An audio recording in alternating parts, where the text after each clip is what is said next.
Assalamualaikum warahmatullahi wabarakatuh. Halo semuanya. Perkenalkan, nama aku Syakira Wulan Fatima dari kelas 1210 absen 30. Kalian pernah gak sih berpikir, kenapa ya kita bisa mendapatkan hidung seperti ayah, tapi mata kita seperti ibu? Itu semua bisa terjawab di materi kali ini, yaitu hukum Mendel. Atau yang sering kalian dengar adalah pewarisan sifat. Pewarisan sifat sendiri adalah proses di mana makhluk hidup mewariskan sifat-sifatnya kepada keturunannya. Gregor Johann Mendel adalah bapak genetika yang menemukan pola pewarisan sifat melalui persilangan tanaman kacang air cheese. Sebelum membahas hukum Mendel, ada beberapa istilah dasar yang harus dipahami oleh kita. Yang pertama ada parental. Parental sebutan untuk induk atau orang tua yang disilangkan. P1 untuk induk persilangan pertama, P2 untuk persilangan induk kedua, dan seterusnya. Yang kedua, ada filial. Filial sebutan untuk anakan atau keturunan dari induk, yaitu keturunan dari parental. F1 untuk keturunan pertama, F2 untuk keturunan kedua, dan seterusnya. Yang ketiga, ada gen. Gen adalah faktor pembawa sifat. Gen terbagi menjadi dua, ada gen dominan dan gen resesif. Yang pertama gen dominan, yaitu sifat yang kuat mendominasi dan disimbolkan dengan huruf kapital, misalnya M besar. Yang kedua ada gen resesif, sifat yang lemah didominasi dan disimbolkan dengan huruf kecil, misalnya T kecil. Yang keempat ada alel, yaitu pasangan gen yang menentukan suatu sifat, disimbolkan dengan dua huruf karena ini gabungan dari gen, misalnya T besar atau T besar T kecil atau T kecil T kecil. Yang kelima ada genotype, yaitu sifat yang tidak tampak dari suatu individu. Genotype sendiri terbagi menjadi tiga, ada homozigot dominan, homozigot resesif, dan heterozigot. Homozigot dominan adalah alel terdiri dari dua gen dominan. Homozigot resesif alel terdiri dari dua gen resesif. Heterozigot gabungan gen dominan dan resesif. Yang keenam ada phenotype, yaitu sifat yang tampak dan bisa dilihat, misalnya batang tinggi bunga merah. Nomor 7 ada hibridisasi, yaitu persilangan dua individu yang memiliki sifat berbeda.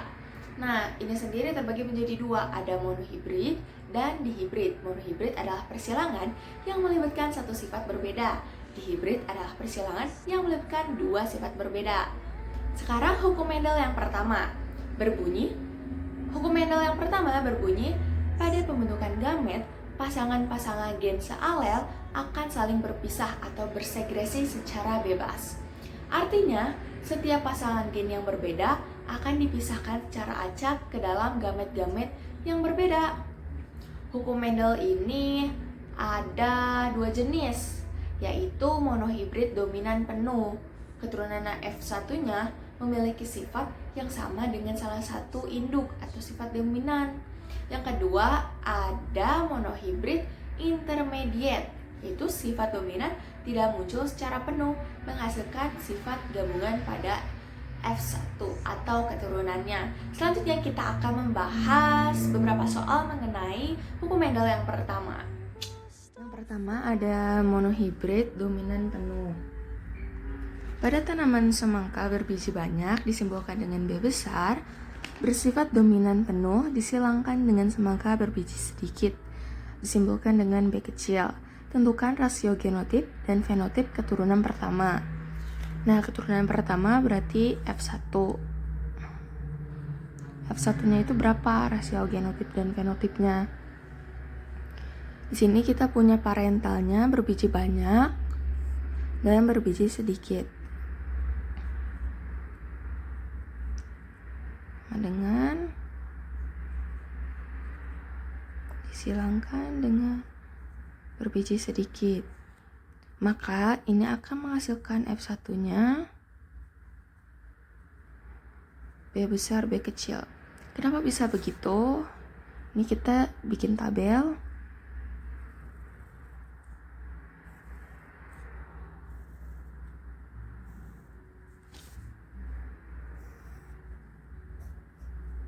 Nih, orang tua yang dominan, orang tua yang resesif.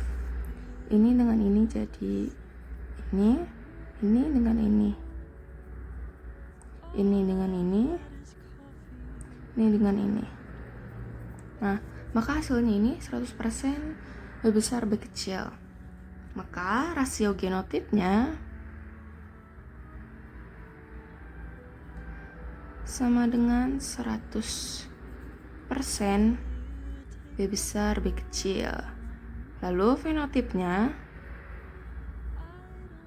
adalah 100% berbiji banyak. Selanjutnya kita masuk ke pertanyaan nomor 2 mengenai monohibrid intermediate. Pada tanaman bunga, gen untuk bunga berwarna merah disimbolkan dengan M besar dan gen bunga berwarna putih disimbolkan dengan M kecil, menunjukkan sifat intermediate. Dua-duanya intermediate, yaitu dominan tidak penuh. Jika F1 disilangkan dengan sesamanya, tentukan rasio genotip dan fenotip keturunan selanjutnya. Berarti kita cari dulu keturunan pertamanya. Parental pertamanya adalah M besar M kecil, disilangkan dengan M kecil, maka akan menghasilkan ini sama dengan yang ini. Ini adalah F1. Karena ini bersifat intermediate, maka ini berwarna gabungan dari kedua orang tuanya, yaitu merah muda.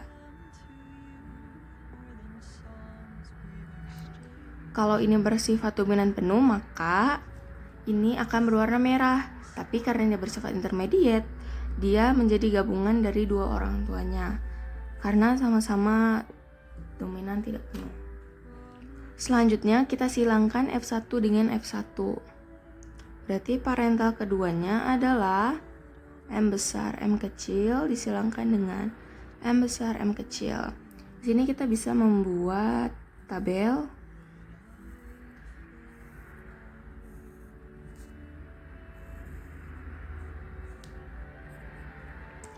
orang tua yang pertama, orang tua yang kedua. Ini dengan ini jadi M besar, ini dengan ini jadi M besar M kecil. Ini dengan ini menjadi M besar M kecil. Ini dengan ini jadi M kecil. Untuk penulisannya yang besar terlebih dahulu ya. Maka hasil anaknya adalah M besar M kecil, dan M kecil. Lalu tentukan rasio genotip dan fenotip keturunan selanjutnya. Berarti dari F2 ini rasio genotipnya adalah 1:2:1. Karena satu yang merah besar, ini warna merah. 2 ini adalah merah besar, merah kecil. Lalu satu lagi merah kecil. Lalu dengan fenotipnya, yaitu sifat yang terlihat, sama 1:2:1. Satu merah, 2 warna merah muda, dan 1 warna putih. Segitu saja, terima kasih. Nah, tadi itu beberapa soal mengenai hukum satu Mendel. Karena waktunya sudah melewati batas yang ditentukan, maka dari itu untuk hukum Mendel yang kedua akan dilanjutkan dengan video selanjutnya. Terima kasih telah menonton, semoga membantu. Wassalamualaikum warahmatullahi wabarakatuh. Dadah.